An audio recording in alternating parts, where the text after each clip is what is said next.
Well, welcome once again to Calaveras Living. Now, in today's program, we're going to talk about mental health, and as you all know, that's a very broad subject, so we're going to pinpoint especially some of the services available in this area to help people, family members. We're going to talk with Brock Colby, who's the Interim Director of Behavioral Health Services for the county.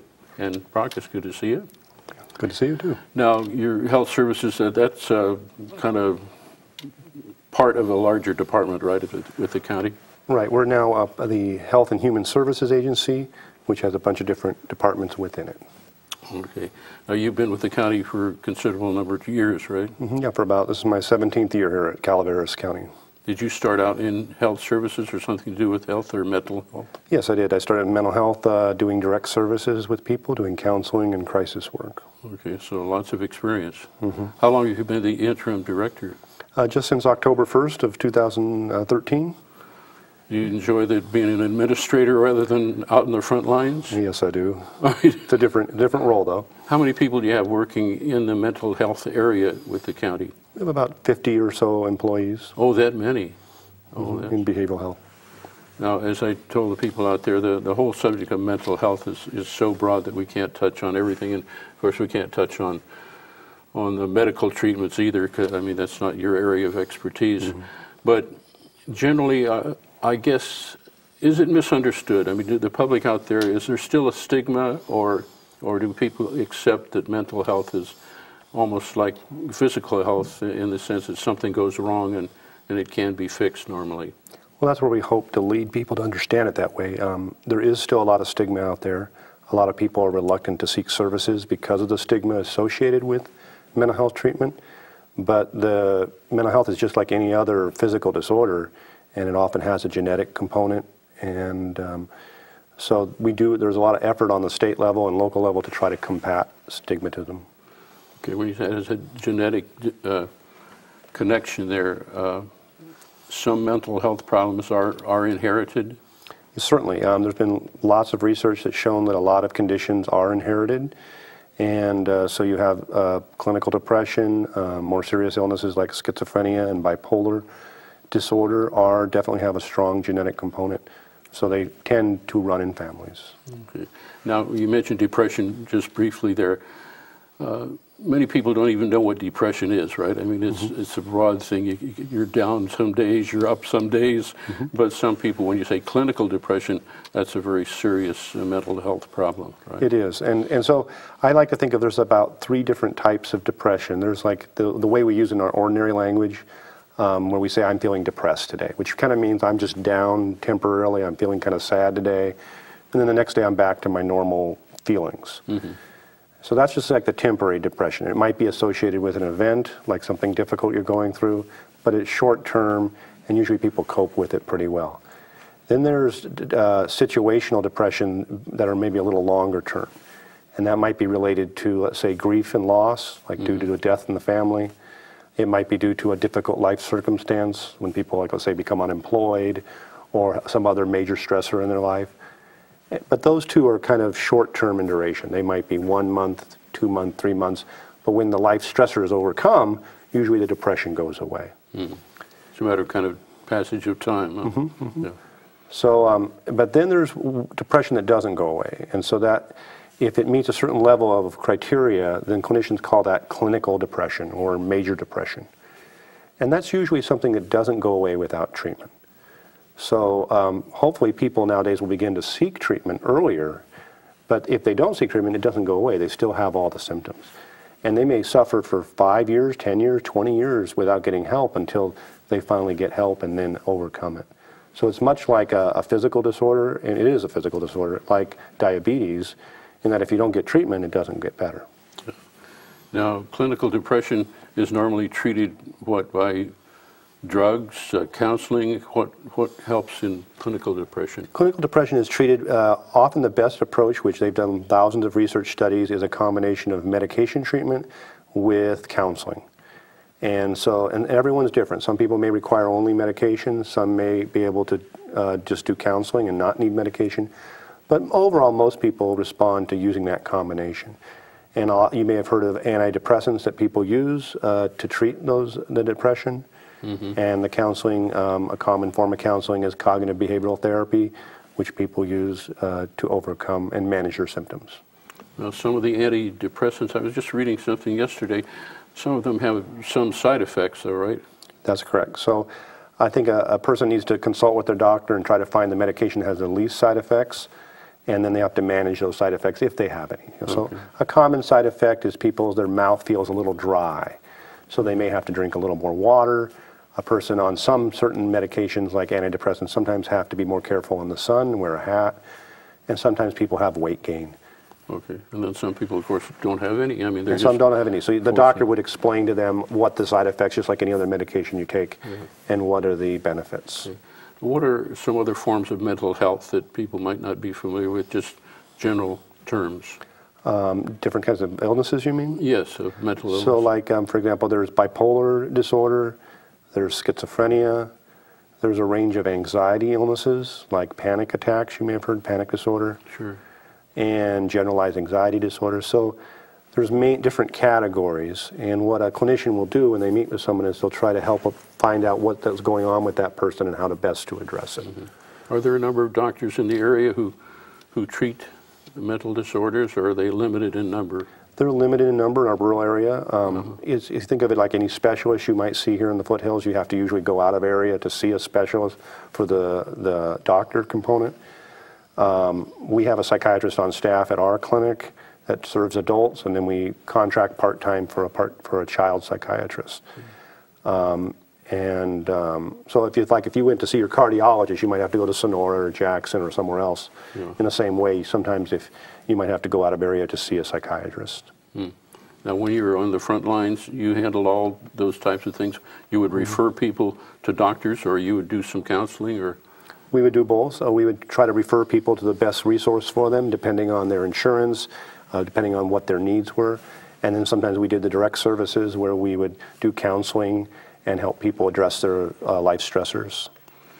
Okay, well, let's talk about the insurance applications with mental health. Is that a complication, or even with Obamacare and various other insurances that we all have or don't have? Yeah, it's improving with Obamacare, with the Affordable Care Act, but it is an obstacle. Our clinic at the County Behavioral Health serves primarily people with Medi-Cal insurance. We do serve people with the expanded Medi-Cal under Affordable Care Act, and people with no insurance. And then people with private insurance, we generally refer to their private provider. So if you have Blue Shield, we refer to your providers through Blue Shield. Okay, what does a person do who doesn't have any insurance? I mean, they could come to your office or call up and get your services? Yeah, and we would refer them to the county social services, to eligibility department to apply for insurance or to help to find out what's available for them depending on their income. So if you have a low income, or if you're 133% of poverty level or lower, you could get the expanded health care now that's available. And if you're higher, you have to go to those health insurance exchanges we've heard about in the news. And one thing to clarify, though, we do provide free crisis services to anyone in the community, regardless of insurance. So if you're having a crisis and you need to talk to someone, we always have a phone access 24 hours a day, and on holidays and weekends. And then during the work week, we have counselors in person that you can talk to. So okay, now the crisis one, is that in the phone book, or how would they find it? It's in the phone book, and how is it listed? You know? I'm not sure. Okay, but it's under the county. It's probably under, yeah, it's under county government. County pages. Health Services or mental health, right? It would be listed there. Okay. Now, are certain age groups more reluctant to come for help, and some less reluctant? Yeah, like back to your first question about stigma, different groups are afraid to come to mental health because of the stigma. And the older generation has been traditionally reluctant to seek mental health. And obviously that's been improving as you've seen maybe stuff in the news and over the last 10 years where people are talking about mental health issues more openly. But if you think back to the 50s and 60s where it was a real source of shame, people were afraid of mental health treatment, there's a real reluctance to seek help. But you have pretty much all age groups, though, applying, right? Right, absolutely. And we also have some free programs for seniors as well. Okay, now do you actually have very young people with mental health problems? Yes, mental health affects people of all ages, from early childhood all the way to senior years. How do they, in early childhood, how do mental health problems manifest themselves? I mean, with behavioral issues? It does. Oftentimes children exhibit problem behaviors in the school, in the home, and then someone usually seeks help for them. But, but what's the youngest you've ever run across with? Even as young as 3, sometimes. I mean, if a child has experienced a trauma, or if it's a genetic illness, you might start seeing signs. So there's specialists who specialize in 0 to 3, but usually most of our children are 5 and above. Wow. And the concentration, say you take young children to elderly people, where's the highest concentration? Middle age or? I'm not sure I could say that. I know that in our clinic we serve a range of adults primarily and a group of children as well. There are a lot of seniors with depression and anxiety. A number of years ago we did a survey and I knew depression was very prevalent among seniors. It can be anywhere from 15 to 30%, depending on the time of life. But I was surprised to find out that anxiety was just as a problem for seniors. And if you think about it, all the stressors seniors face, loss of family members, being alone, yeah. Widow, financial widowers. problem. Financial is a really big concern for a lot of seniors who are on a fixed income with a rising level of cost. So it was an interesting learning experience for me to see that that's a big area, but yet very few seniors seek help. And how can you reach out to them, or you can't really? I mean, only to an extent. Well, we do have several outreach workers on our staff who are one who's dedicated solely to seniors, and we get referrals from different community agencies who have contact with seniors. We've also tried to make ourselves available at the Senior Center to provide brochures and information. And sometimes we get referrals from other agencies like Adult Protective Services. It's a difficult thing, though. Seniors are afraid sometimes to get help, or they're very isolated and lack transportation. So we try to go out to them. I guess if a senior has not only mental problems but also physical problems, it compounds things and makes it more difficult for them to get around or socialize or whatever it is. Absolutely, absolutely. And for example, I counseled a man a number of years ago, and he was divorced. His 3 sons lived elsewhere, out of the area, and he was alone in his house 7 days a week. And then his truck broke down. Yeah. So it was just him and the dog 7 days a week. And think about it, if you're sitting at home 7 days a week staring at the TV and the walls, yeah, you'd be depressed too. So isolation is a really significant problem.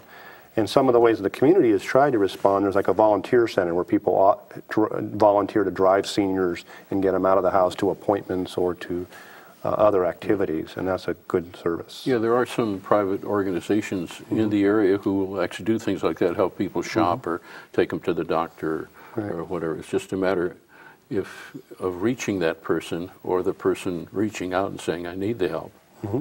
But as you say, they're reluctant to do that.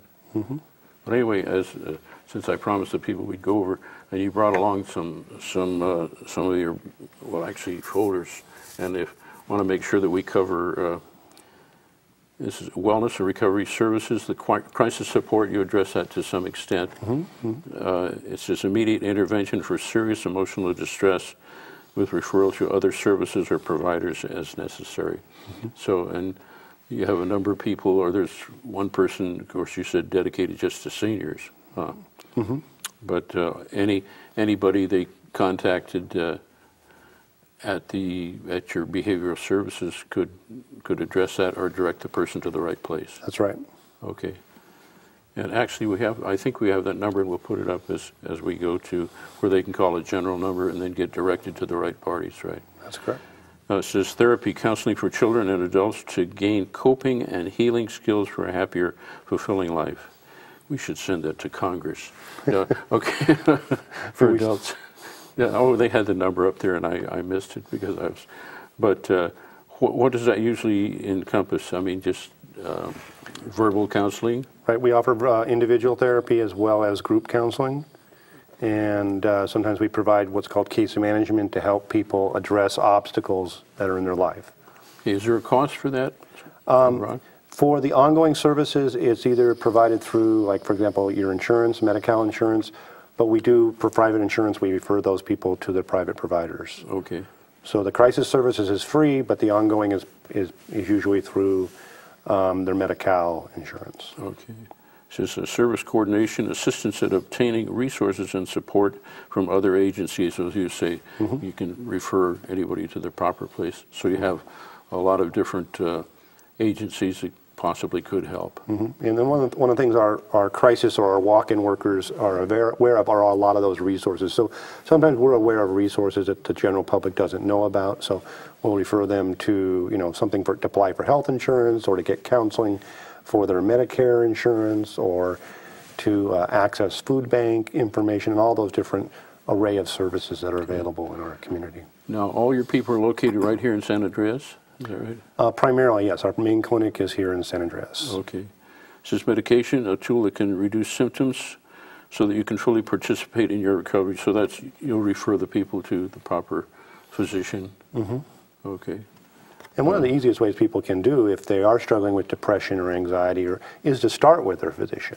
So they can go to their physician and ask them, and if their physician feels they need something more than what they can provide, they can refer them to county behavioral health. And most of the doctors in the area are aware of the services that you provide? Huh? They are, and we're working this year to really strengthen that relationship and work more closely with them so that we can improve that referral process. Okay. Addiction counseling. In fact, that brings up the whole question. Are there more mental health problems because of drugs and alcohol and the various things that trouble people can get into, shall we say, through addiction than there used to be? I don't know if I would say more or less than there used to be, as that's too hard to kind of tell.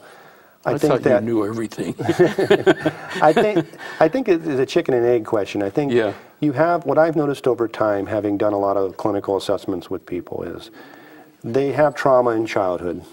They then, as an adolescent and young adult, get involved with drugs or alcohol to cover up the trauma. Then at some point they start to look at that problem and get clean and sober or avoid that lifestyle. And then they realize they feel all the feelings that came from being traumatized as a child, depression and anxiety, and then they seek help. And so trauma, there's a significant amount of trauma in our culture, and that's what we try to help with as a counselor. Well, with the passing just in the last few days of Philip Seymour Hoffman, found in his apartment with 40 packages of heroin or something. You wonder what was in his mind before he became addicted, or how much that exacerbated things, the drugs. Certainly.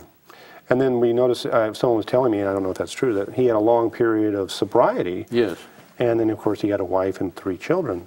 Yeah. Or a girlfriend, I'm not sure, wife or girlfriend. But he, and then, unfortunately, he relapsed, and even with treatment, he had a difficult time. Yeah.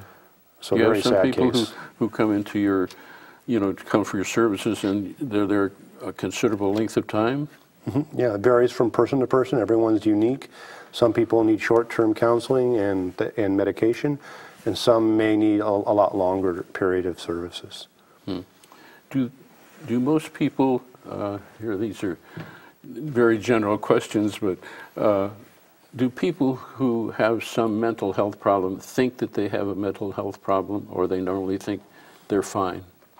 You get both. I mean, I think you get, there are illnesses like schizophrenia where there might be initially a lack of insight into your illness, because some of these illnesses affect how you think.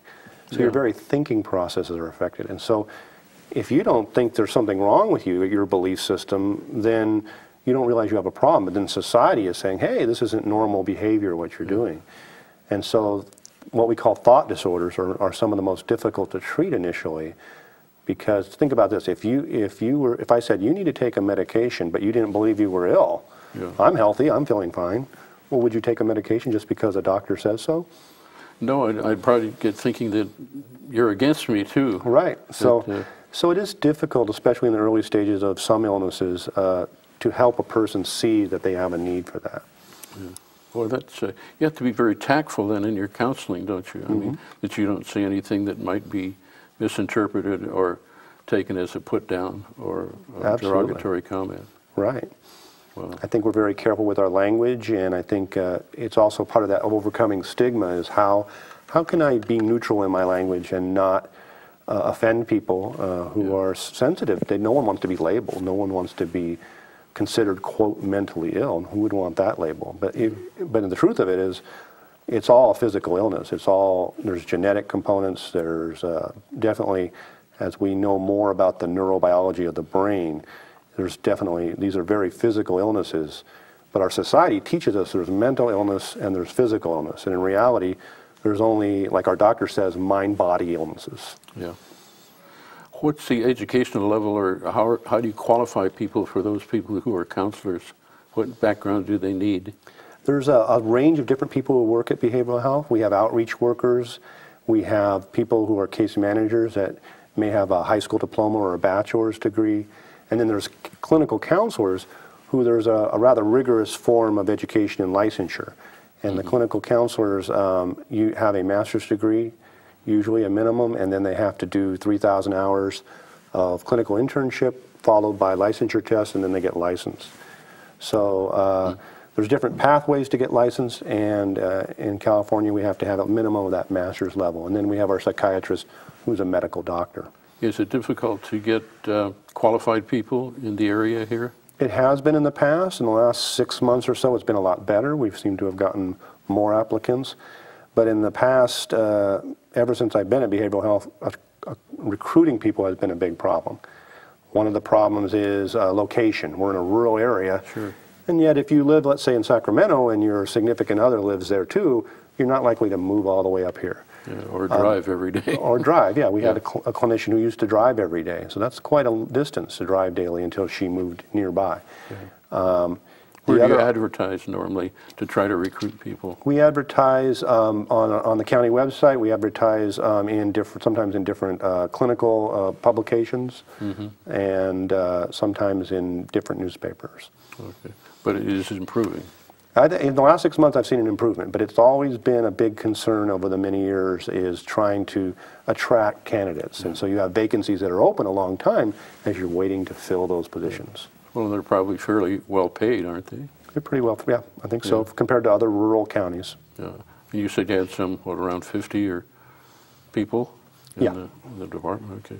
Let me see if I'm covered. Don't let me start talking on my own and not cover everything that you can tell us. So education, parenting, support, addiction education, and college-level education and training opportunities. So there's some people who take care of that? Yeah, we try to help people access different college services, and of course that's difficult since the JCs are like, for example, you have to go to Sonora, to Columbia to Columbia, or to Delta College, for example, in Stockton, and then to other universities nearby. So we try to help people access those. And then, of course, you have peer groups, support groups, where people come in there with other people who are having similar problems. Yeah, that's one of our exciting programs that we've developed in the last few years, is having peers lead groups and other support groups. We also have professionals in the community that we've sponsored free community groups throughout Calaveras County.